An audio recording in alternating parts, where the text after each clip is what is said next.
Chapter 26. Maximus Mama. Papa. Evelyn cradled the phone against her ear as she spoke to her parents. After everything that had happened, it was no surprise she wanted to catch them up. She sat on our bed, leaning against the headboard, legs crossed. Every once in a while she would reach for the hair tie on her wrist and snap it against her skin. The action made me grimace, but by now I knew it was her nervous habit. In hushed whispers, with the occasional voice break, she told them everything that had happened since she came to North Wind. Her new friends. To my agent extraordinaire, Madeline Nogan, heartfelt thanks for your unfailing patience, enthusiasm. And her newfound brother. Each time she spoke I sensed the nervous breath she took. I could hear gasps ring out across the phone line as I watched from the bedroom doorway. Evelyn. I could have never imagined this. Had we only known. Her mother's voice broke through the line. I watched salty tears pour down Evelyn's face and moved to wipe them when I realized I needed to stand back for a few minutes. This moment was hers and hers alone. Oh, Mama. Evelyn cried. It's all okay. I'm so grateful you and Papa raised me. So grateful. I just wish you could meet him. Mama. He and I are so alike in such little ways. I stepped away from the doorway and headed down the hall to a guest room. Tings of anxiety crept under my skin like ice, but I mentally batted them away, gently knocking on the door. An older woman's voice called, "Come in." I turned the bronze knob and stepped into the room, coming face to face with a woman I had only days before in a prison cell. Evelyn's asleep now. I whispered into the hallway as I gently closed the door behind me. Good. It's time we finally get the answers we are both looking for. Eli whispered back. We both knew we had to question Fran immediately about Evelyn, but decided it was best not to get her involved. After the toll of the last 24 hours, she was certainly not up to the task of meeting the woman who was an endless case of possibilities and could easily be implicated in the Oak family's death. We crept down the hall stealthily, working our way downstairs, and to the silver door that was becoming all too familiar. Unlocking it, we crept down the rickety stairs, across the cement, and toward Fran's cell. You found her, didn't you, Eli? The woman's voice cracked out into the silence as we approached. Stepping in front of her cell, we could see the evident tears pouring down the woman's face. Yes, Franny. Yes, I found her. Eli cried back. The air suddenly felt thick with emotion, as if a misty cloud had settled between us. The lines of who was a friend or foe suddenly seemed blurred. The women no doubt cared about the Oak's children, and yet so many questions lay unanswered. Questions that would determine exactly what she was. Francesca. My voice cutting through the emotion like a sharp knife. She turned to me and glared. But there was a new softness in her expression that when we had previously spoken to her had been absent. What? Drawing the word out to lace it with menace. Francesca, why was Evelyn? To my agent extraordinaire, Madeline Nogan, heartfelt thanks for your unfailing patience, enthusiasm. Eli corrected, reminding me the women before me knew nothing about who my mate was except for her baby self. Why was Estelle left with the Smiths? I asked the woman. Her eyes seemed to grow a measure wider and soften a bit, her mind seeming to turn to a place more authentic to herself. An almost motherly energy emitted from her, explaining the alpha-seeming attachment. To my agent extraordinaire, Madeline Nogan, heartfelt thanks for your unfailing patience, enthusiasm. She trailed off. Sweet baby Estelle. Yes, Fran. To my agent extraordinaire, Madeline Nogan, heartfelt thanks for your unfailing patience, enthusiasm. My sister Estelle. Why was she with Alpha Smith family? Eli questioned her. Fran looked at Eli with kind eyes that brimmed with tears. Oh, Eli. I'm sorry. I had your mother ask me too. What? Eli both asked and seemed to state. We stood frozen for a moment. Her expression was raw with emotion, a sense of silent loyalty pouring out of her as well as tragic despair. When I looked at the woman in the cell, old and grey, a woman who clearly had love and loyalty to this family, my mind decided. And so, I made a decision that was unusual for me. I chose to treat her like a friend. Francesca, I spoke softly. Let's talk with you outside of this cell. An hour later, she sat across from Eli and me with a cup of tea and a spread of food before her. The grime that had covered her body was washed away and she wore a light blue blouse. As she raised her cup of tea to her lips, in a graceful and gentle manner, I realized she must look similar to how Eli remembered her as a child. She had been his nanny for years, a task no ordinary or low-ranking pack member would have been given. The air around her spoke of a silent refinery that had been our previous conversations. Start at the beginning, Eli asked her. The beginning? She mused. I guess I will start with the beginning of that night. Eli and I nodded. It was a normal night in the pack house. Your mother and father had been busy attending to pack business, and so I tucked both you and Estelle into bed. However, when I went to put Estelle to bed, she was rather fussy, so I sat on the rocking chair to try and soothe her. When I awoke, there was smoke everywhere, and your mother mind linked me. Do you know where Eli and Estelle are? Fran, where are my kids? Are they okay? She yelled in a panic over the link. I explained you were in bed and I had Estelle. I was so confused. She begged me to save you too. So, with your sister in my arms, I began to run to your room to get you. When I arrived at the edge of the hallway, a beam had fallen, was burning vibrantly with fire, while you were crying and looking around for help. I was in a panic, thinking I had no way to save you. But then, like an angel, Peter appeared. He snatched you into his arms and called out to me that he had you and would protect you. He told me to get out immediately. As I escaped the pack house, your mother mind linked me again. She told me my end has come. Save Estelle. Take her far away to a pack that's small, somewhere that we have no affiliation to. Take her to someone she will be safe and no one will find her. The pack will need Eli, may the moon goddess protect him. But Estelle isn't needed. She will be at risk. Protect my baby, please. So I had in my Luna's final words. I ran for hours with baby Estelle, eventually arriving at a small pack known for being peaceful on the other side of Alaska. A heavy storm was beginning and I planned on leaving Estelle in the square when I heard 2 wolves approaching. I figured I would leave her and pray for the best. I had no idea they were the Alpha and Luna until I observed weeks later. As Fran finished her story, Eli and I looked at each other in shock. The story seemed unlikely, and yet, looking into his eyes, I saw confirmation. We both believed her. Alphas were masters at catching lies, and we both read her as truthful. Wow, Eli breathed out. You were so incredibly selfish, Fran. Thank you. Thank you for protecting my sister. Eli reached out a hand and gently held hers. He began to sniffle. My mom was right. Multiple assassination attempts were made on my life and challenges to my power. I barely escaped. If Estelle had been there too, well, it is safe to say she might not have been here at all. The thought made my blood run cold and I clenched my fist, my jaw tightening. The thought of anyone hurting my sweet and caring mate infuriated me. I saw Fran glance my way, her expression looking inquisitive. You're her mate, aren't you? She said it as more of a statement than a question. I nodded my head in confirmation. We stared silently at one another for a moment before Eli took his hands from hers while I cleared my throat. Francesca, hands pressed together and leaning forward. Why do you think I did it?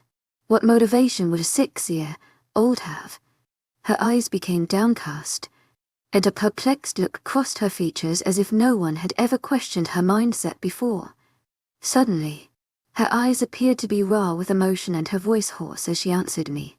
Because Peter said he saw you and Peter saved Eli. Is that what he told you? Eli asked. His voice sounded rougher, less emotional. What do you mean? Fran asked. I saw him save you. You saw him pretend to save me. Eli responded. You disappeared along with Estelle. You never found out what he did. The women looked confused, eyes darting between us. What do you mean? He tried to have me killed. He saved me. and then tried to tell pack members he would be a better leader. Some members began to believe him until he proposed killing me to avoid me ever trying to overthrow him. The pack immediately protected me and ousted him after that. No Peter W. wouldn't T. She began to shake uncontrollably, a sob coming out. If W, what you're saying is TT true, I. Everything I've done. Everything. Oh my goddess, forgive me. Eli tentatively stepped forward and wrapped an arm around the woman, who sobbed into his chest. It was then that I finally saw Francesca Wilder for who she truly was. Guilty, yes. But not an enemy. No, she was a victim. Hello. To my agent extraordinaire, Madeleine Nilben. Heartfelt thanks for your unfailing patience, enthusiasm. She greeted me in a soft tone. A gentle smile played on her lips. Hello, Francesca. I greeted her with a nod of my head. She lay in bed with a teacup in her hand. I watched as she set it aside on the table beside her in a soft, fluid motion. Everything about her demeanor had changed in the past few days. The calloused woman angry at the world, and angry at me, had melted away, replaced by a gentle woman. I knew she was still racked with guilt at her actions. There was no doubt she would eventually need to answer to them. But for now, she was an invaluable asset to me, and I needed her help. I suppose you are here to ask me what Peter's plans are. I nodded my head, coming to sit at the small table in her room across from her. You were right. He wants to destroy your pack. Her eyes casting down to the bed. I couldn't help the small growl that rumbled out of me. Anyone who threatened my pack threatened me. And how exactly does he plan to do that? I asked her. I'm not entirely sure. She admitted. But I know these small attacks are nothing compared to what he has planned. I breathed out a hot breath. I could have told her that myself. Where is your base? You must have one. I asked her. I'm not sure. Peter is constantly moving the rogues. He either blindfolds us when we arrive at a random meeting, takes us there, or he seeks us out himself and leads us there. He never uses anything but burner phones to communicate, which he is constantly changing. He is essentially untraceable. You only find Peter if he wants to find you. Standing up slowly. Thank you. Fran. Turning to leave. To my agent extraordinaire, Madeleine Nilben. Heartfelt thanks for your unfailing patience, enthusiasm. If I may, she asked softly, gaze still towards the bed. I froze and turned to her. Yes. I asked her, curious as to what she wanted to say. She lifted her head, steely eyes meeting mine. A sense of resolve seemed to pass upon her, her shoulders squaring themselves. To my agent extraordinaire, Madeleine Nilben. Heartfelt thanks for your unfailing patience, enthusiasm. Allow me to atone for my sins. Let me go undercover back to Peter and discover his plans. My brows narrowed as I gave what she said some thought. But you just said you can't find him. No, I cannot. But he will find me. You don't think he will be suspicious? I asked her, crossing my arms. A small grin crept on the she-wolf's face, reminding me of the rogue side she still very much possessed. Not if you make it look like I escaped. I strode back towards my bedroom, prepared to tell Evelyn all Eli and I had uncovered, the way she was left at her parents', the issue with Peter, and my plans. But as I neared the door, a strange sensation filled me. It hit me like a wave, almost a drowning sensation. A feeling of immense sorrow so painful my chest felt like a weight had landed on it. I rushed down the hall, flinging the door open, finding Evelyn standing from the bed, pale as a ghost. Her lip trembled and I gently picked up the cell phone that she had dropped to the ground and set it on the bed. Evelyn, I whispered, nearing her slowly. He's dead. She trembled out. My blood went cold and my eyes widened. Every hair on my neck stood up.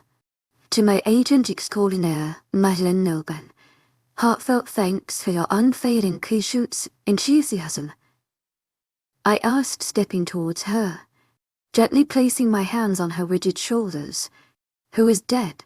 You see, can't be, you see, can't. She stuttered out, tears pouring down her face. She looked paler and paler by the second, and I gently led her over to the bed to sit down. I rubbed her arms up and down, trying to ground her. Who, honey? Mr. W. Weaver. She turned her head into my chest and I held her gently, rocking her back and forth. Sure. I hushed, pressing a kiss to her forehead. Oh, I'm sorry, Angel. I'm so sorry. She shook like a leaf beneath my arms for what felt like hours, simply crying and crying. I did my best to console her, but my mind raced with questions. How could I burden her more with all that had happened? How could I put more pressure on her? Why was my crewmate suffering so much? Why was all of this happening? Why? Next, she whispered. Yes, Ev. I asked her, gently lifting her chin and wiping her tears with the pad of my thumb. The funeral. It's this week. I know that things are crazy, B, but I need. She inhaled a deep breath. I need to go. I sat silent, contemplating for a moment. Everything screamed in me that this was not the time, that there was a threat on the loose, and if he threatened me, he threatened Evelyn. But looking into her glossy eyes, I knew there was no possible way I could say no. Okay, Evelyn, I whispered. To my agent extraordinaire, Madeline Milburn, heartfelt thanks for your unfailing patience, enthusiasm. I nodded and kissed her head. She hugged me tightly, and a few more cries emerged. I silently held her, gently caressing her head and back before she pulled back gently, a strange look crossing her features. What's wrong, Evelyn? I asked her softly. I'm sorry. I'm sorry, F, for crying so much, and I'm just sorry. Honey, why are you apologizing? I asked her gently. It's my job to take care of you because I love you. She sniffled, rubbing her nose with her sleeve. I must be pretty hard to love then, because I always need TT to be BC, cared for. She cried. No, Evelyn. No, don't you dare say that. I shook my head vehemently, pressing kisses to her temple. How could she Eve think that? Evelyn, you are my absolute world. You are never a burden. You are a blessing in my life. Thank you. Max, she whispered, cried. I just don't know what I did to deserve you. Don't thank me, if anyone is undeserving of you. I pressed a kiss to the crinkle on her forehead, and then to the places I saw tears. I kissed her neck, and the corner of her mouth, and then gently pecked her lips. I love you so much. To my agent extraordinaire, Madeline Milburn, heartfelt thanks for your unfailing patience, enthusiasm. I told her, looking at the face which was my entire world, my entire universe. I love you. Max, she whispered, glossy eyes looking at me in adoration. Suddenly, something in the atmosphere. It was like a slow sizzling, a tiny spark, a small change in current. I felt my eyes grow heavier, my throat feeling clogged. It was like all the love I felt for her was surfacing, making it hard to breathe. Leaning towards her, Evelyn's eyes fluttered shut, and I pressed a tender kiss to her lips. Slowly, our mouths melded together and began to move as if they were in a dance. The room suddenly felt warmer, as if we were cocooned, the world and its troubles fading away, just her and I existing. I reached out and tentatively grasped Evelyn's waist, my rough fingers grasping her shirt. In response, she wrapped her arms around my neck, shifting so she was seated in my lap. The kiss grew deeper, more intense, and I slipped a hand ever so slightly under her shirt, my cold hands coming into contact with warm skin. Evelyn shuddered and gently her lips away from mine. I'm sorry, I began. Max, Evelyn gently kissed my lips. You love me so tenderly. So, she pressed a kiss against my temple, her eyes melting into mine like honey, so compassionately and tenderly. I want to be with you forever. I'm ready. Surprise overtook my features and I pulled her closer to me instinctively, eyes searching her own. Are you sure? I whispered against her lips. She nodded, leaning in and capturing my own. Beneath the moonlight, the depths of our love were expressed in new ways. Love like no other, entering a new place. Our fate is made sealed for eternity. Chapter 27, Evelyn. Warm sunlight filtered through the window, touching the skin of my exposed shoulder. An oversized soft shirt bundled me up. I hummed, enveloped in a cloud of warmth. Something warm and strong was wrapped around me, and I felt like I was melting like butter. My eyes fluttered open, and my mind was filled with flashes of the night before. They were so beautiful, so sweet. I could hardly believe they were real. I bit my lip, a soft blush coming to my cheeks. I looked at Maximus. His sharp jaw slackened and soft as he inhaled peaceful breaths. His long eyelashes lay against his face, and I longed to see his beautiful, cool eyes. His beautiful, assuring and relaxing eyes which I had peered into all night long. His eyes were special. Of any eyes in the world, I was almost certain they were the only eyes that saw me. His arms were wrapped loosely around my waist, and I gently reached a finger out to trace his arms. They were strong and protective, making me feel safe. So safe. With a feather-like touch, I began drawing small patterns, working my way from his wrist to forearm, to bicep. Eventually, I lifted my finger to reach out and gently trace his face. Just as I went to, though, Maximus' arms tight and around me, putting me forward so that his face rested on my chest. I tried to contain my giggles, instead deciding I would softly run my fingers through his hair. Evelyn, Maximus whispered. My hand froze. I was caught. Evelyn, he whispered again, kissing my chin and then shifting to kiss the corners of my eyes, my forehead, the corner of each lip, and then placing a gentle kiss on my lips. I smiled gently, his beautiful eyes fluttering open.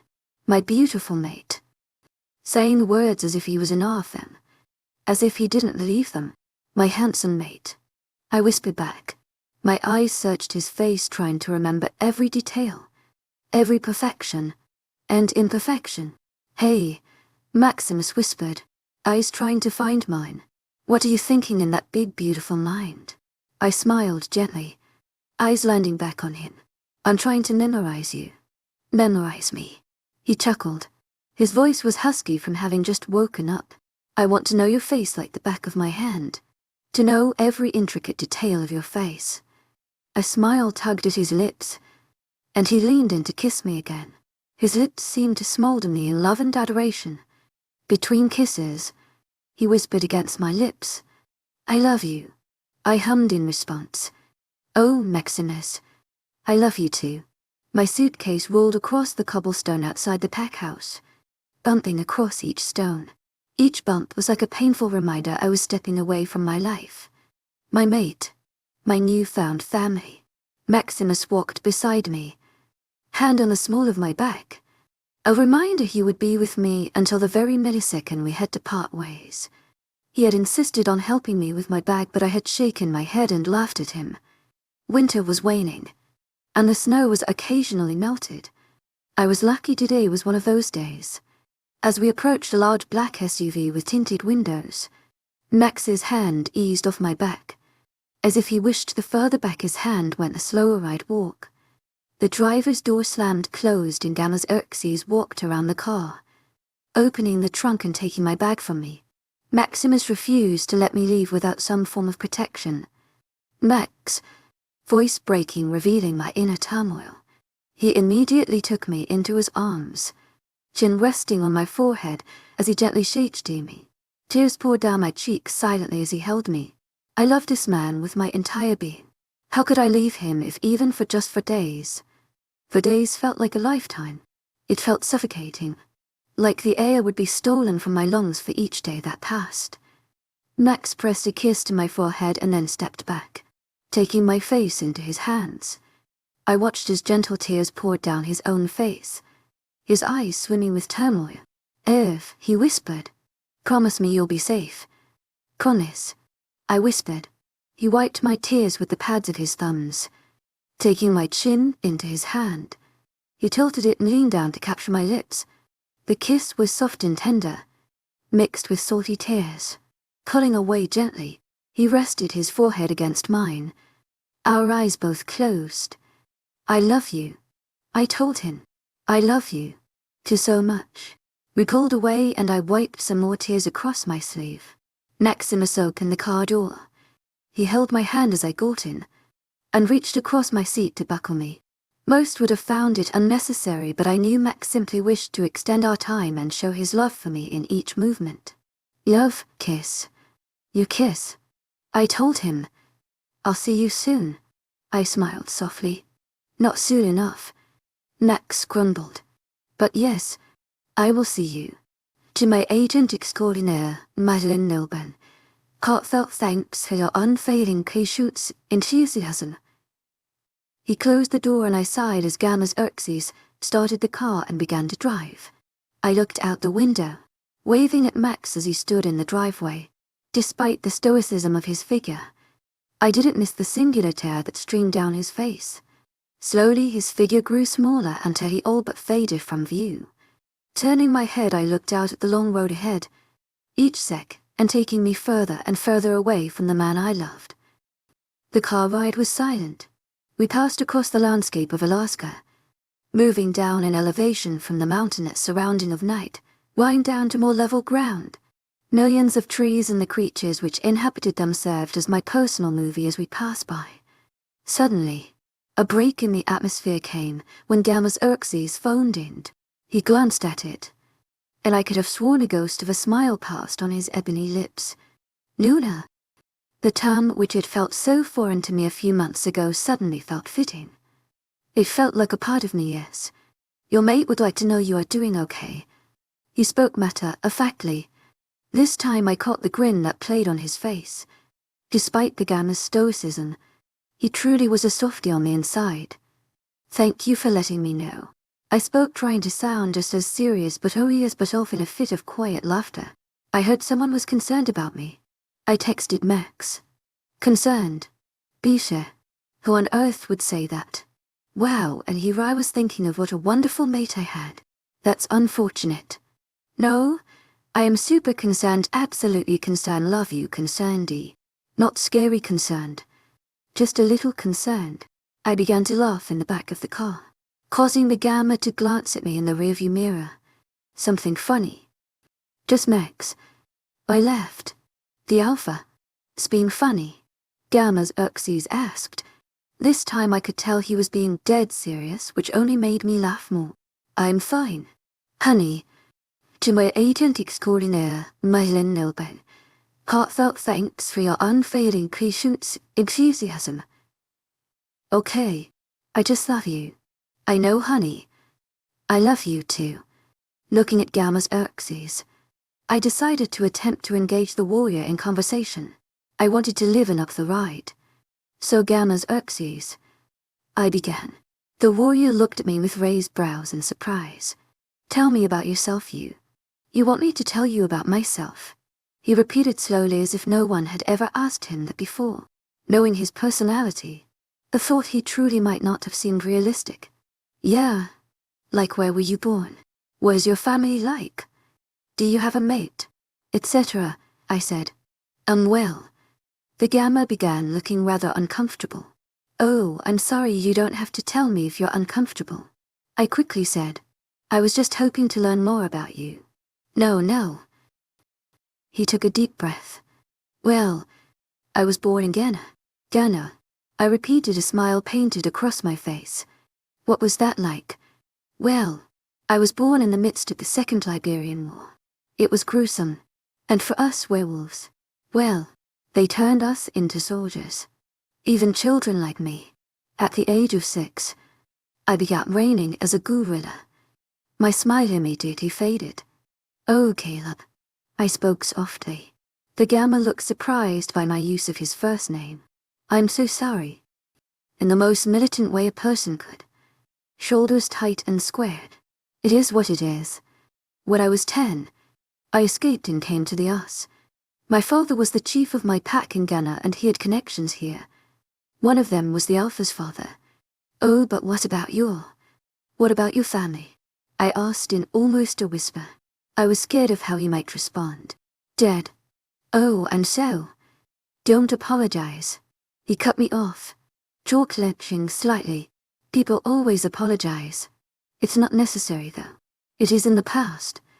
Okay, I said gently. So how did you become a gamma? Hoping to change the subject. When the past Gamma Reese, saw my tactical skills during a rogue attack as a teenager. He asked me if I was interested in training beneath him. He had never mates or married and had no children.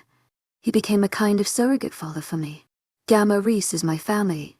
The Gamma said, a certain tenderness coming to his voice. I nodded my head, a silence seeming to fall over us again. This one was more comfortable than before. A few moments later, the Gamma cleared his throat. Thank you for asking.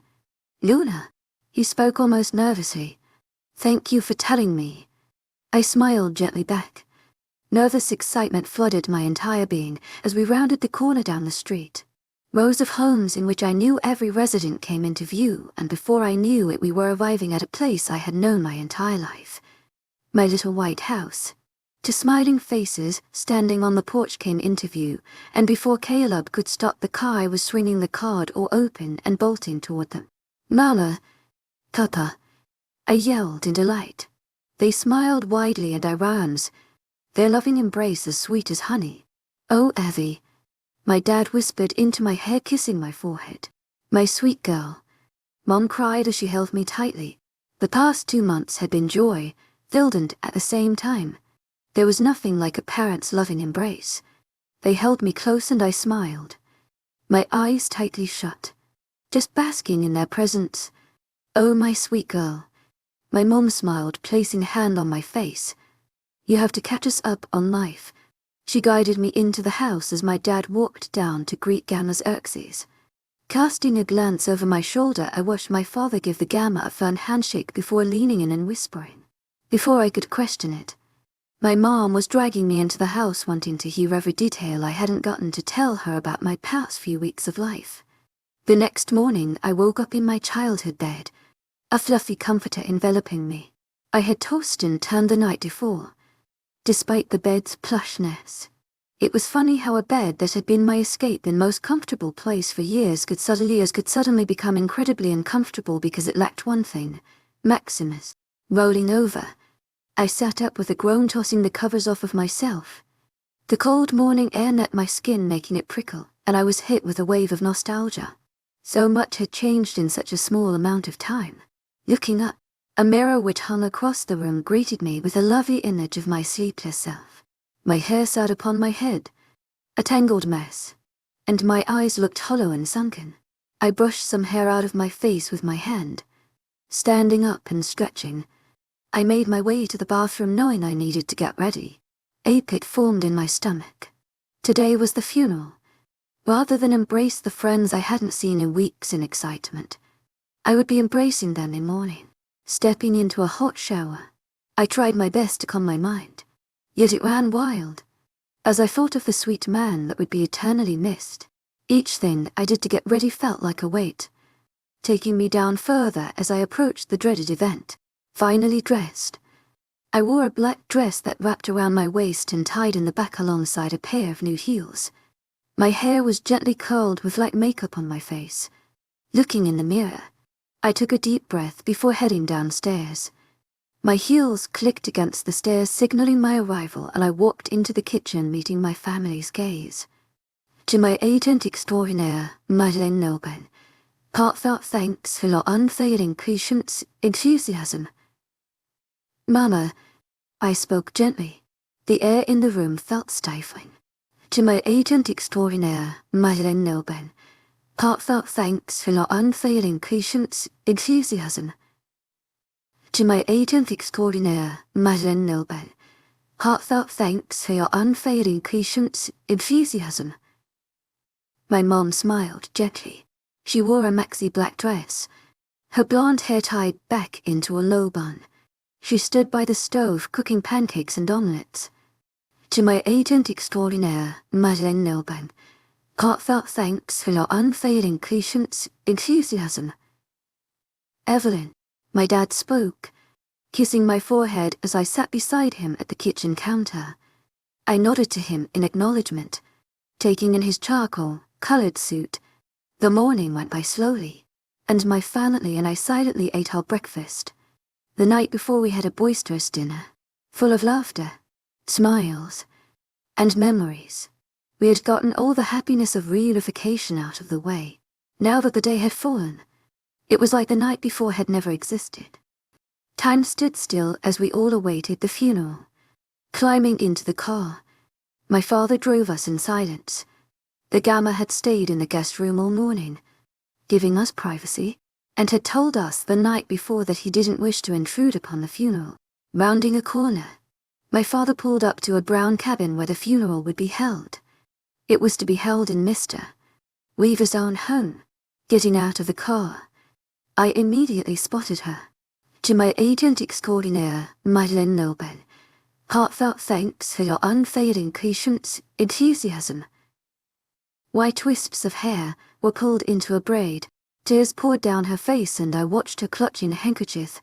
A caramel arm was wound around her waist as I spotted Connor. He stood stoically at her side, tears pouring down his own face. The jokester I had only gotten to know briefly had every ounce of humor drained from him. My family and I slowly walked up the steps, and that's when Maddie spotted me. In the midst of her sniffles, she paused, eyes softening. She stepped forward, a small smile finding its way onto her lips despite her grief. "Evelyn," her gentle voice spoke. "You made it." This time her voice broke. I nodded, tears pouring down my own face as I reunited with my sweet friend and hugged her tightly. Maddie was the gentlest of souls, a true gem in the world. Seeing her suffering hurt my soul like none other.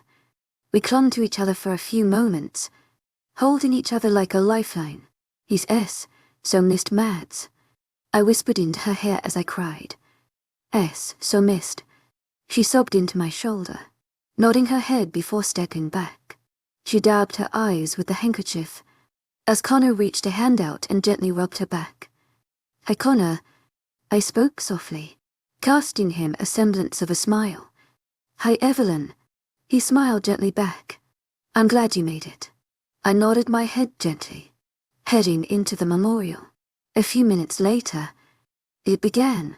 I don't think many of you know this, but before I lived with my grandfather. Maddie paused as she sniffled. I lived in a house of horrors. My heart stopped, my throat constricting. Beyond said that Maddie had always insinuated it being said. The worst kinds of abuse you can imagine was inflicted upon me by my legal guardian. My grandfather. My grandfather saved me. He came in and he rescued me. He was my personal angel, and he soon became my best friend. He made me cookies and read me bedtime stories. He made life go from a nightmare to the best kind of dream. Loved me so. She paused, taking a moment to cry before I saw her look to Connor. "You've got this." I watched him mouth to her. He nodded at her and she took a deep breath, rolling back her shoulders. I admired their sweet bond. He loved me so well. He loved this community so well.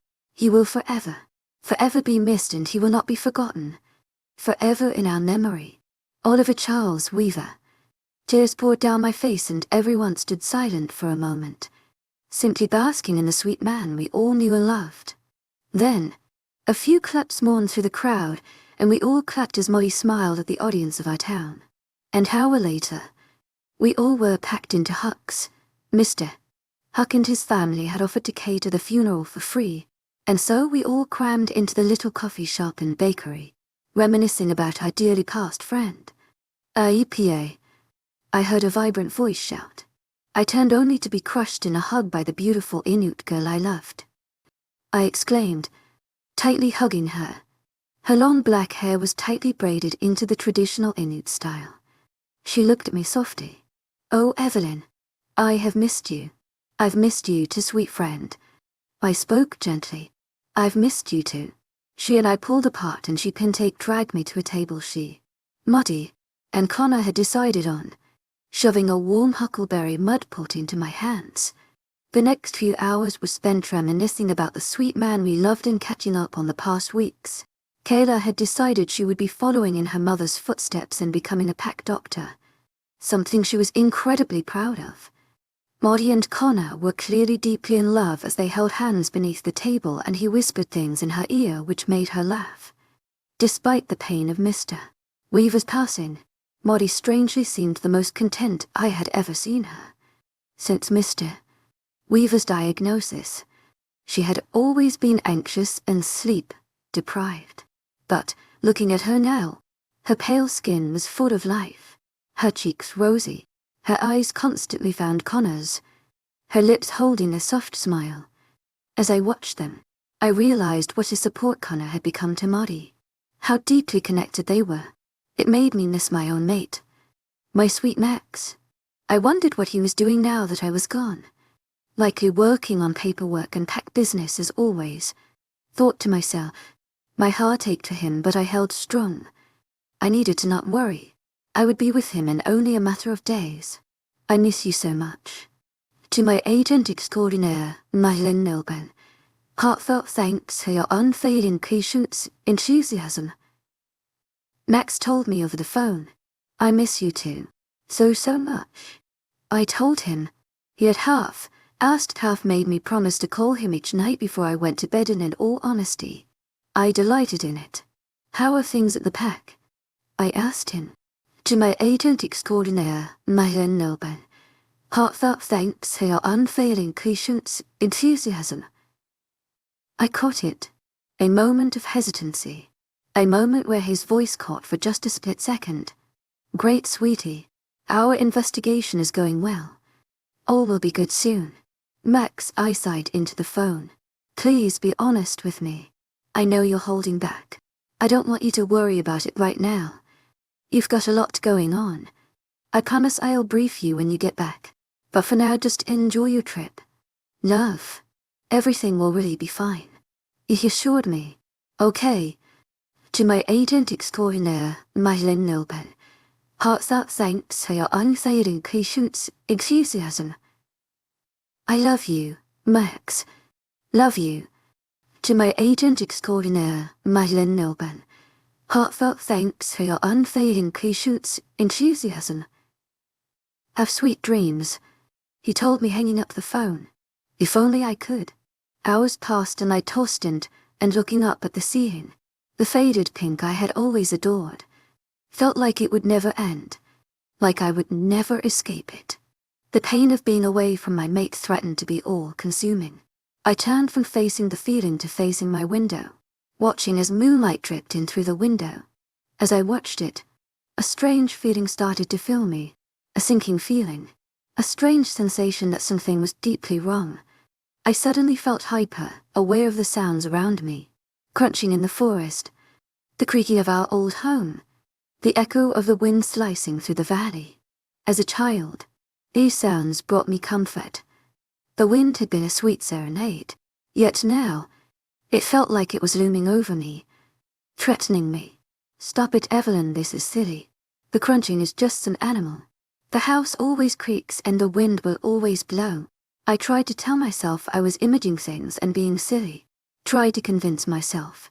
But my long foe of anxiety reared its ugly head, prickling my body with its icy needles. Max. I blinked. I knew we were a few hundred miles away and the chance he could hear me would be small. But I did my best to reach him. I whispered in my mind. Tears pouring down my face.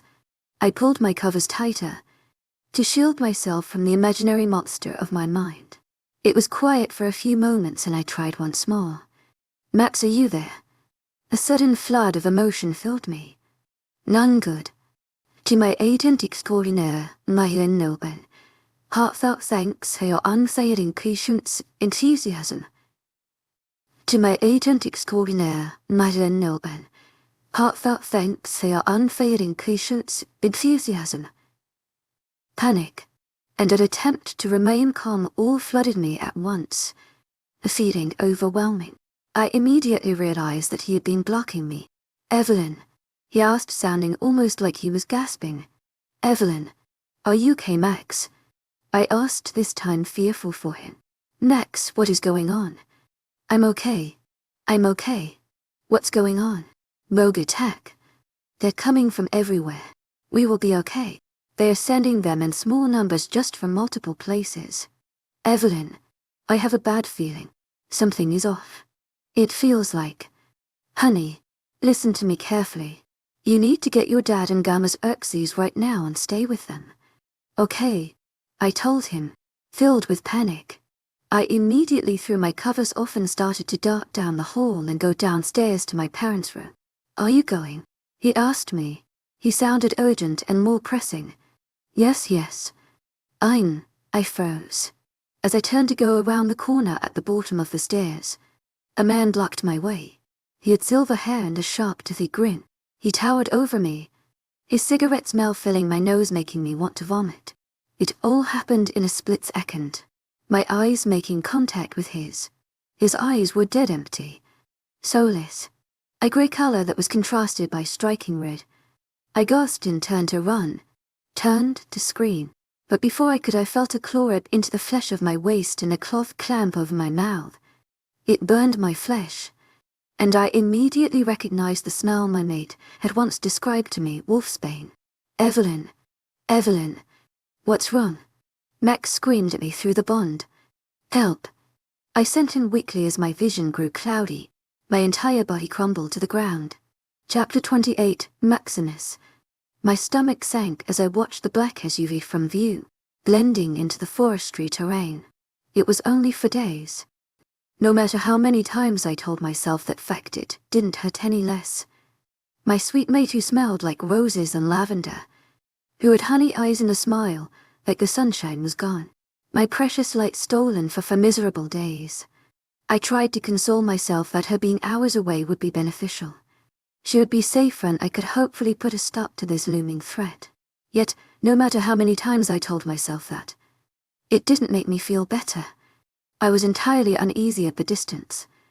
The last time we had been separated, horrifying images of her frigid skin and limp body and my arms looking like death itself came to mind. No, I shook my head. I couldn't let myself think like that. Evelyn would be fine.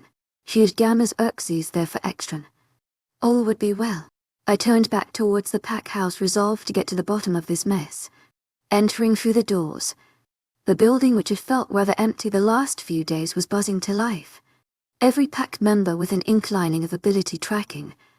To my agent extraordinaire, Madeleine Nilban, heartfelt thanks for your unfailing patience, enthusiasm.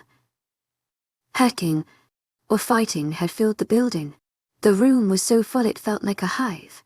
Usually, members parted like the sea when I entered a room, and yet today not a single person seemed focused on me as I dodged my way through the crowd. A young wolf with brown hair that was lanky ran past me, and I put out a hand to stop him. He spoke to him. He cast his eyes to the ground, a vague guttering of yes. To my agent extraordinaire, Madeleine Nilban, heartfelt thanks for your unfailing patience, enthusiasm. Passing from his lips, what's your name? Jacob. Sir, his eyes remained fixated on the floor. Jacob, please look me in the eye. He slowly lifted head, gaze wincing, like meeting mine. I felt an internal agitation grow at his actions, but my mate's sweet voice seemed to ring in my head. You are not a monster. Max, show them who you really are. Taking a deep breath, I placed a gentle hand on his shoulder. Could you please tell me where Alpha Oak is? I asked him softly. The young wolf looked surprised by my gentleness and nodded with a soft smile. He's in the fitness center. To my agent extraordinaire, Madeleine Nilban, heartfelt thanks for your unfailing patience, enthusiasm. Thank you, I told him with a smile and nod. Looking up, I noticed I had caught a few pack members' attention. To my surprise, as I passed, they gave me a bow of the head, an almost reverent look on their faces. The respect they showed me was striking, and it took everything in me not to stop and gape. With a small smile, I turned away from the crowd and walked down the hall, straight to the back of the building. Just outside of the pack house was a training center where warriors and pack members alike trained. I exited through to large brown doors and walked across the grass. A large glass building with 2 black doors stood only 100 yards away and immediately came into view. Striding towards it, I could see the outline of a multitude of pack members training. A few wolves practiced fighting on black mats while others practiced boxing and hand-to-hand combat. I smiled to myself, relieved that they were getting prepared. Pushing the door open, I noticed as pack members all whiffed the air and then turned to me wide-eyed.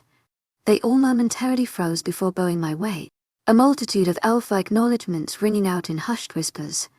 Yet again, to my surprise, a few wolves in the crowd held soft smiles on their faces while they did so. Despite being a minority of my pack members, a strange sense of pride filled me. Please, back to enthusiasm, back to as you were. I spoke gently, waving my hand at them. My eyes made contact across the gym with Eli, his brow raised at the majority of my pack members' behavior. In an instant, the lightness I felt dropped, giving way to grumpiness. It oddly served as a reminder of the lack of my mate. Her vibrant energy seemed to add air and light to an otherwise stifling pack. Watching as pack members slowly went back to training, I leaned towards Eli, who was removing boxing gloves from his fists. Eli, I spoke. He and I had mutually seemed to agree we were on a first-name basis. There was no time for formalities and inhonesty. Considering he was my mate's brother, there was also no need. Maximus. He lowered his voice. Did she leave safely? As he unwrapped his hands, I couldn't help the grin that made its way to my face. I nodded my head. It was nice to know someone equally cared about her safety. I watched Eli nod thoughtfully, obvious brotherly protection filling him. It was interesting how quickly he had stepped into the role of being the older brother in only a few days. Every interaction between him and Evelyn was either him teasing her or warning her about dangers. To both, Evelyn often rolled her eyes. What's the status with Fran? I asked him. He was bent down, putting the last of his gear away. She is prepped to go. I have 5 guards positioned in her escape route who have been instructed to let her go when we sound the alarm. I nodded with a sense of relief. Good. We couldn't risk letting anyone in the pack know the truth about our escaped prisoner in case Peter had in any way infiltrated. Eli and I had been investigating past packs that were tied to Peter and had threatened had spies planted within the pack to aid him. While there wasn't a particular pack member I was suspicious of, that didn't mean much considering my pack's lack of closeness. We had done some digging into Mira and Miles's pack, and it was clear that Peter had infiltrated with the help of pack members he had bribed or had found were power-hungry. I was not going to take any risks like that. Maximus, I also want to let you know, my pack warriors are on their way. I have a small portion coming along with Isabel. The alpha leaned in closer and spoke in a hushed tone. I have a feeling Peter is going to make my pack the next target once he stops focusing on yours. Izzy called me and told me she found a dead bird out bedroom window. She thought it could be our cat, but that our cat was found dead. My eyes widened as I leaned away from the alpha. The fear of losing your mate or a threat coming upon them was something I knew all too well. I put a hand on his shoulder. She is welcome for as long as needed, as are your warriors. We are going to track this vile man down, and when we do, I paused, looking into Eli's eyes with determination. We are going to make him pay. Eli and I stood in the pack security room, looking over the monitors. Each one showed a very detailed landscape of the pack, as well as the layout of Fran's escape route. A young wolf named Chris, who helped oversee security, sat with us, prepared to sound the alarm when told to do so. Looking at the monitors, I could see Fran pacing in her room, positioned to leave. She had been dressed in her original dirty garb, and we had forced her to sit for a few hours in the cell to absorb the smell. Fran took it a step further, saying Peter would never believe she was a prisoner unless she truly looked like one. She had asked me to punch her, and when I refused multiple times, she had slammed her face against a brick wall. I still cringed at the tinge of blood that poured down the side of her face. It painted a very ugly picture of her treatment here. Looking back at the cameras, the guards all stood attentive, ready in their respective places. Fran's eyes were fixated on the clock in her room, and it turned my attention to my own. I watched as the clock ticked away, counting down the moment. When it hit 12 o'clock sharp, Fran would run past the guards. Then, we would sound the alarm. Each tick filled me with anticipation. Ding! 12 o'clock had come. Eli and I watched as Fran sprinted from her room past the prison doors. The guard who stood there looked up at the camera with a nod of his head. She then sprinted down the hall to a back set of stairs we had told her about. It was an emergency escape route designed for the Alpha family, and in this case for our prisoner. She took off running down the stairs, and when she reached the bottom past guard number 2. Now was the time. I gripped Chris' shoulder and nodded to him. Now. He smiled nervously and then pressed the red panic button next to him. Immediately, the scream of a siren rang out into the entire pack and a red flashing light began, wanting to clarify with members before they thought we were under attack. I thrust the speaker mic into Chris's face. He looked at me with wide eyes before taking a deep breath and speaking into it. Attention all pack members. This is not a drill. We currently have a rogue prisoner on the loose. I repeat, we have a captured rogue prisoner on the loose. This is not a drill. I snatched the mic from his phone before speaking. This is your Alpha speaking. All pack warriors please report to the pack house. Spread out to all known pack house exits. All members at the pack house please stay in locked rooms, and all members in town please go to your homes immediately. I clicked the microphone off, turning my attention back to the monitors. Fran had now passed the 3rd guarded point behind the pack house and was making her way toward the woods. She only needed to pass 2 more guards and she would be on the way to spying for us. I watched as she darted intently. She weaved her way through the trees in a way that made her almost fade from camera view. It was clear she was experienced at being on the run. Oh no. Maximus, Eli spoke, grabbing my shoulder. He pointed towards a nearby martyr. A young male pack warrior was sprinting in the direction Fran had just come from. She'll be okay, I whispered. I could only pray he would stop and ask the guards who would deter him the other way. I breathed a sigh of relief as he did so. But then, he shoved one of the guards, yelling something at him and running in Fran's direction. I watched as he darted through with the strength, speed, and tenacity only a young wolf could have. Fran's perfect escape suddenly seemed to be diminishing. Oh foo, I cursed under my breath. Eli and I both watched as the young wolf neared Fran.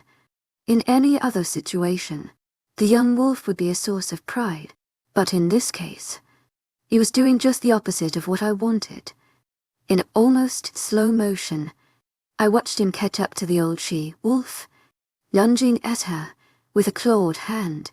To my luck, Fran dodged the attack, landing a punch to the wolf's stomach. Yikes, that's got to hurt. He bent over and gripped his stomach as Fran kicked him in his manhood. OF, I winced, seeming to feel the pain myself. Fran seized the moment to run past the 2 other guards and across the pack border, fading behind the tree line, out of sight. I couldn't help the sense of relief which took over. The game is on. Something was off. It had been a mere few hours since Fran had fled from the pack, and yet I couldn't help the unsettling feeling that filled me. A feeling of sickness. I sat at my desk staring at the computer screen and nodding, feeling helpless against whether an unseen force was at work. I shook my head. Evelyn had just left. I probably just felt off from the lack of her presence. I had become so accustomed to having Evelyn by my side that not having her there was almost painful, like a vital organ going missing. Even now in my office, her lack of presence was evident. She spent hours of the day popping in for a variety of things. She would update me on Mira and Miles. Sometimes she brought me lunch and just ate quietly while I put over papers. Other times we would just talk for hours about life, about the things we loved, about the future we saw together. Our home. It was then that it hit me. Evelyn had become my home. She was in every sense of the word my family. My everything. I smiled softly, thinking of her joyful face that always seemed to glow a bit more brightly when her eyes landed on me. If eyes could express a fountain of love, then I was for drowning in it when she looked at me. Thinking of her, I decided to send a text to Gamma's Xerxes for an update on how she was. I didn't want her to think I was worried. The Gamma must have revealed me though, because only moments later I received a text from Evelyn. I heard someone was concerned about me. Retribution is coming your way, Gamma. Concerned? Be sure, Who on earth would say that? I text her back. Wow, and here I was thinking of what a wonderful mate I had. That's unfortunate. She texted alongside a frown my face. No. I am super concerned, absolutely concerned. Love you concerned, D not scary concerned. Just a little concerned, I am so busted. I chuckled to myself as I leaned back in my seat at my own clearly panicked texts. My mate probably thought I was a lunatic. Moments later she texted back. I'm fine. Honey. To my agent extraordinaire, Mylan Nobel. Heartfelt thanks for your unfailing patience, enthusiasm. Okay. I just love you. I told her I know, honey. I love you too. I sighed deeply. Maybe. It was best she was away for now. She was hours away, far from Peter's grip. It was better this way. She would be safe. Despite telling myself that, I couldn't help walking down the hall to our bedroom, creaking open the door. Her fragrant smell wafted through the door. Wandering into our bedroom and laying on her side of the bed, I breathed in her scent, wishing it to consume me. Only a few days. She would be home soon. To my agent extraordinaire, Madeleine Nobel. Heartfelt thanks for your unfailing patience, enthusiasm. A pounding sound woke me from my sleep. I felt groggy and looked towards the door, not lifting my head from its buried position in the pillows. What time is it? The last day I had been waiting anxiously and patiently for word back from Fran. She had told Eli and I that she had ways to get word back to us, but it was beginning to feel hopeless despite the minimal time that had passed. I felt more and more like prey awaiting a predator to take it out with each hour, knowing Peter was out there lurking in the shadows. I had spent the entire day drilling pack warriors and performing trainings. We would not sit around doing nothing. We would prepare. Sometime around 5 o'clock I had come inside to lie down and take a break from the draining day, but must have fallen asleep. I reached a hand towards the alarm clock to my right, pulling it towards my face. 9 p.m.? Something was off. To my agent extraordinaire, Madeleine Nobel. Heartfelt thanks for your unfailing patience, enthusiasm. The pounding grew. Suddenly, I was very awake. Jumping out of bed, I quickly pulled on a pair of sweatpants before swinging open the door. What's going on? I half barked, half groaned. I took in a sharp breath, realizing that Eli was in front of me. Eli, I reacted. Rogues had been spotted on the outskirts of the north and east quadrants of the pack. They haven't done anything yet, but something is off. I nodded my head, patting his back, and followed him down the hall toward the tactical room. As we passed through the oak doors, I immediately saw Delta White. Delta? I nodded, urging him with the motion to tell me what was going on. I watched the blonde-haired man scratch his head, a strange look crossing his features. I'm not quite sure what to say, Alpha. Something strange is going on. We have a multitude of rogues standing just outside the border, and yet they are doing nothing. It's as if they are waiting on something, like a command from Peter. I gritted out. Everything about Peter's actions didn't make sense. He was giving us time to prepare ourselves, time to gather troops. It all felt like a distraction. What would you like us to do, Alpha? Matthias asked. I thought for a moment. As I looked at a miniature replica of our pack's topography, it showed the layout of the forest and town in great detail, as well as our borders. Pointing a finger towards the edge of the pack, I said, triple all the guardsmen along the perimeter and lock down the borders. No one comes in or out. Station a sixth of the pack warriors at the places rows have been spotted. No one is to engage unless first engaged or ordered to. Are we clear? We are clear, Alpha. Matthias nodded. Good. I am going to be stationed in my office and will begin to make calls to our town leaders to announce the lockdown. Get me immediately if anything changes. Yes, Alpha. Matthias nodded. Eli, who had stood silently and observably the entire time, slowly trailed behind me as I exited the room. Maximus, he finally spoke after a few moments of silence. Yes. I asked him, looking over my right shoulder. I have a bad feeling about all of this. This time I paused my steps to come beside him. I do too. To my agent extraordinaire, Evelyn, heartfelt thanks for your unfailing patience, enthusiasm. I walked a little further down the hall, coming to my office door. I'm going to call Evelyn and check in with her. I recommend you do the same with Izzy. He nodded thoughtfully, lightly scratching his beard. I will check in with you in a bit. I nodded my head, watching as he turned to walk down the hall. Stepping into my office, I closed the door and locked it behind me. Walking around my desk, I sunk into my black chair. I grabbed the phone off the desk, pressing the number I had come to memorize in recent months. It rang for a few moments before a sweet sleepy voice answered. Hello. Hi, Angel. Oh, Max, she said happily over the phone. I heard her yawn and I chuckled. How are you?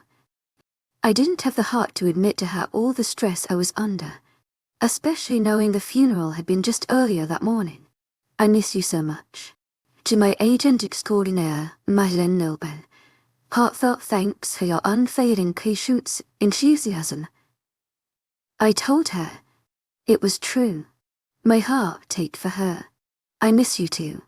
So much, she said softly. Her voice broke a little as she said it. I opened my mouth to ask her about the funeral, hoping to shift away from me when she asked, how are things at the PAG? Hesitation filled me.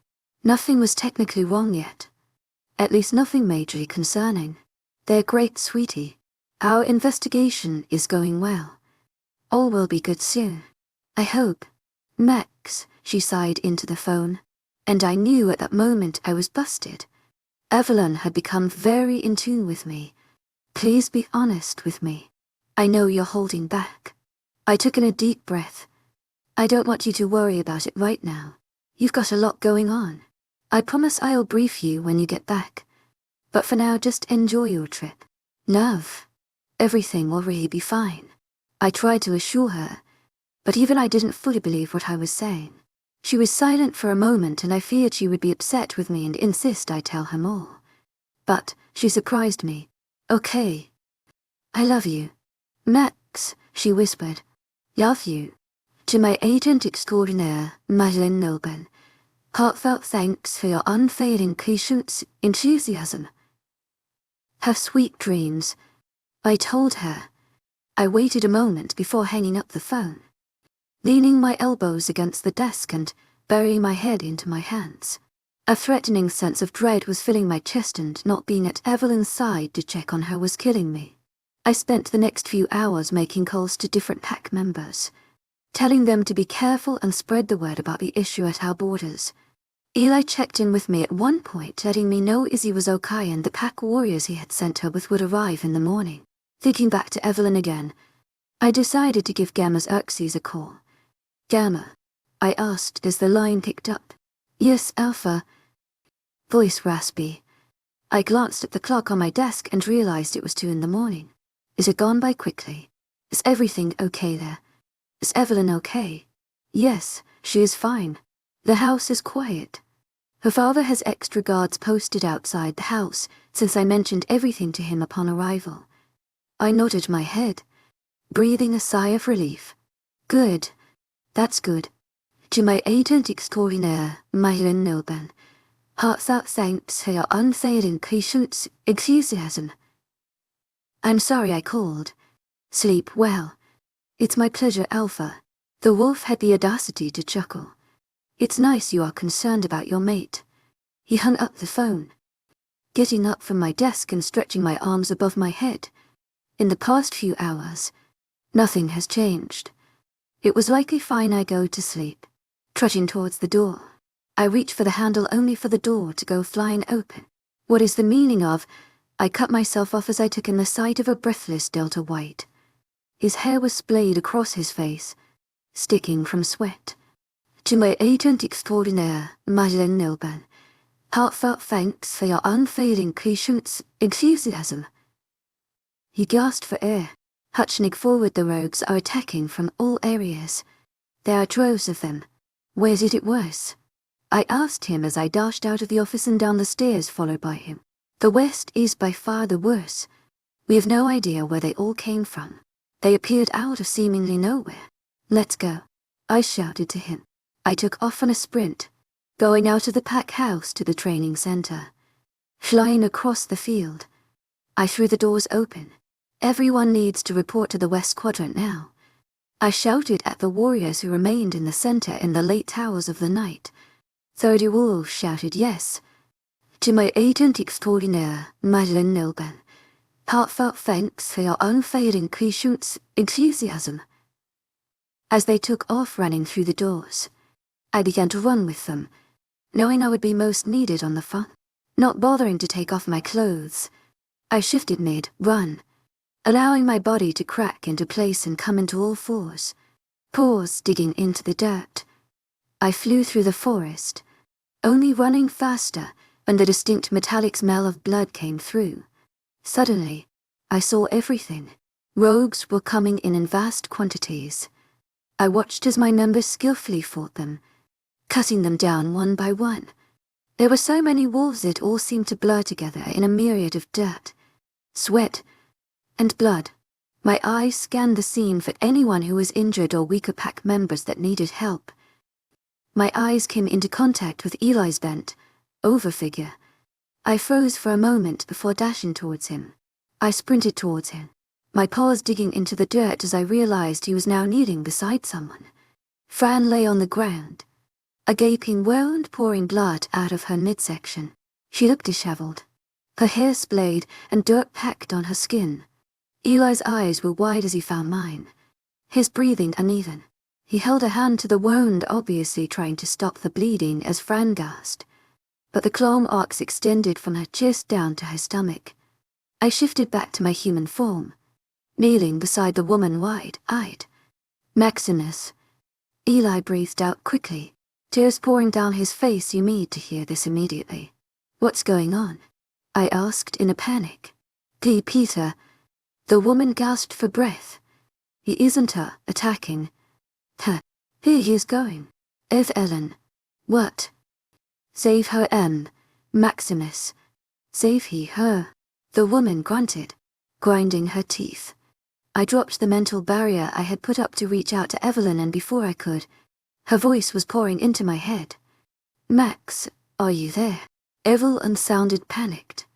My entire being froze, all the hairs on my neck standing up. No. This couldn't be happening. Not my mate. Not my soul. She had to be okay. I had to believe she would be okay. Taking a deep breath, I fought to remain calm. Evelyn. Feeling strained in every possible way. I felt as if all the air had been sucked from my lungs. Evelyn, are you okay, Max? Not answering my question. Max. Oh, goddess. Please tell me she is okay. I'm okay. What's going on? She finally said. I tried to explain as quickly as possible. Rogue attack. They're coming from everywhere. We will be okay. They are sending them in small numbers, just from multiple places. Evelyn, I have a bad feeling. Something is off. It feels like... Connie, listen to me carefully. You need to get your dad and gun Xerxes right now and stay with them. Okay, she told me. I could feel her fear and anxiety through the link. I felt so helpless as I awaited her next move. Hundreds of miles away. She was silent for a few moments and I felt like I couldn't breathe. Are you going? I asked her finally. I was practically begging her to be safe. I just needed to know she was okay. Yes. I'm silent. Dead silence. Not a sound through the bond. Nothing except the sudden feeling of utter terror that sliced through my soul like a cold butcher's knife. Evelyn. What's wrong? I yelled at her through the bond. I couldn't breathe. I couldn't move. I was frozen on the battlefield, my entire being feeling pained. Help. Evelyn screamed through the bond. And suddenly there was nothing. No feeling. No sound. No emotion. Evelyn. I roared at her mentally and begged for a reply. Nothing. Gamma Xerxes. Where's my mate? I screamed at him through a mind link. Agent extraordinaire, Madeline Nilben. Heartfelt thanks for your unfailing patience, enthusiasm. What? Get Evelyn now. Silence on his end. To my agent extraordinaire, Madeleine Nilben. Heartfelt thanks for your unfailing patience, enthusiasm. No. She can't be dead. I would know if she was dead. No, she must be okay. To my agent extraordinaire, Madeleine Nilben. Heartfelt thanks for your unfailing patience, enthusiasm. We don't know what happened. I heard a commotion just a moment ago. Her parents. All the guards. We're here. We're here in the house and Evelyn is gone. There's no smell. No trace of entry. We are searching the perimeter right now. Find her, Caleb. Find her. I begged him over the mind link, looking around at the field. The rogues were dissipating. Eli, I turned to him. Voice fading. I felt like my vision was blurred. Evelyn. She's gone. I need to. He put a brotherly hand on my shoulder, looking into my eyes with an intense gaze go. I sprinted towards the pack house, each minute paining me. I felt physically ill. Images of her corpse debody-beamed, pulled out of the lake flash in my mind. She was so lifeless. I had promised never to leave her again, and yet I did. I left her and now she might. Now she might. I froze in the doorway of the pack house, hyperventilating, just as I arrived. Gamma's Xerxes filled my mind. To my agent extraordinaire, Madeleine Nilben. Heartfelt thanks for your unfailing patience, enthusiasm. I don't know how to say this. His voice sounded broken. Something I had never once heard from the warrior Gamma before. She's gone.